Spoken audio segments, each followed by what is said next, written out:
5 minus 5 gives us 0. And again here inside this parentheses we have 5 minus 5. So 0 times 0, which equals 0. But this answer is not correct, because according to the order of operations, first we have to do parentheses, then exponents, then multiplication or division, and finally addition or subtraction.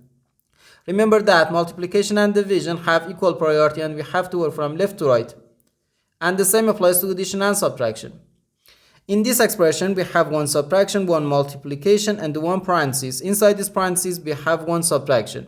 Here we have a multiplication because in mathematics, when a number is placed next to parentheses, it means multiplication, and we usually don't write the multiplication sign for brevity.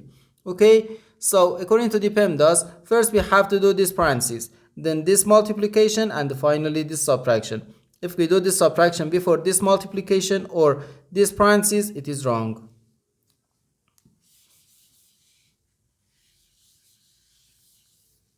So first we have to do this parenthesis. Inside this parenthesis we have 5 minus 5, which gives us 0. So 5 minus 5 then times 0.